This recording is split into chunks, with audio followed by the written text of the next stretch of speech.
Hey guys, what is up? John here from flyatmikealpha.com, and today, flyatmikealpha.com public service announcement. Please, please, please, always keep your head on a swivel when you're taxiing out there, okay?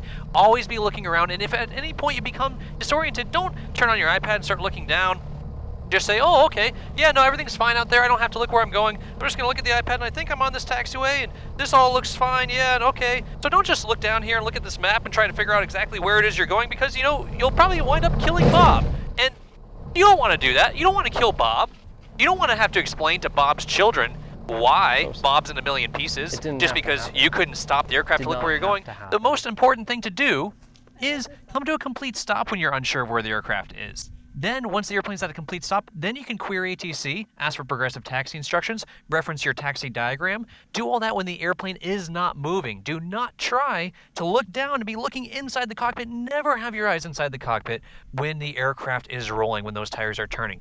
It didn't have to be like this, guys. It really didn't. It did not have to happen. What are you going to tell Bob's wife and Bob's kids? Bob's dead because you were looking down when you should have been looking outside the airplane. Anytime the wheels are turning, your eyes are outside constantly scanning. If you have passengers on board, you properly brief them before they get in the airplane that they need to keep their eyes out. And if they see anything at all, to just say, stop, and you'll bring the airplane to a nice safe stop, and then you can talk about what it is. They don't have to try to explain to you, hey, I think there's an airplane or a car, is that normal?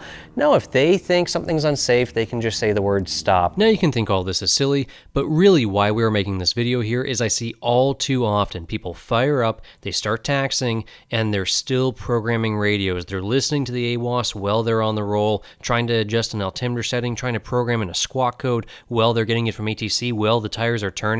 If at any point you need to do something like program in a flight plan, or adjust a squawk code, adjust an altimeter setting, anything like that, change radio frequencies, get your radios configured for takeoff, that's all good stuff, guys, but bring the airplane to a complete stop. If you're at a towered airport, simple as asking ground, hey, do you mind if I stop here while I deal with something inside the cockpit? If you're at a non-towered airport and no one else is around, no big deal, just come to a complete stop. Once you're ready to start rolling again, then your eyes go outside. No eyes inside when the tires are turning, and remember, nothing is so important that you have to take away cardboard husbands and fathers. Now, I know this is all kind of in good fun, right? But this is a serious topic. Please do take it seriously. I know we try to make it a little more interesting for you guys to at least keep you engaged, and hopefully you listen to this message. I harp on my students all the time. If the wheels are turning, eyes outside. If you want to bring your eyes inside, then stop the wheels from turning. Simple as that. Never be dealing with tasks inside the cockpit when you're rolling. Either turning off the runway or taxiing down the taxiway. If the wheels are turning, eyes outside.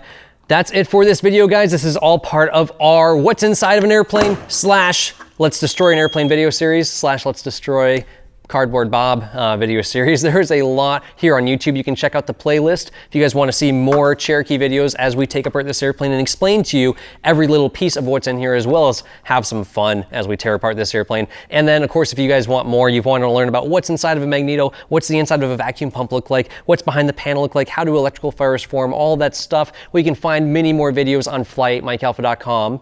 And as always, guys, if you cannot fly every day, then fly8mikealpha.com. We'll see you in the next one. Stay safe and look outside. Now let's go ahead and energize this circuit and see what happens.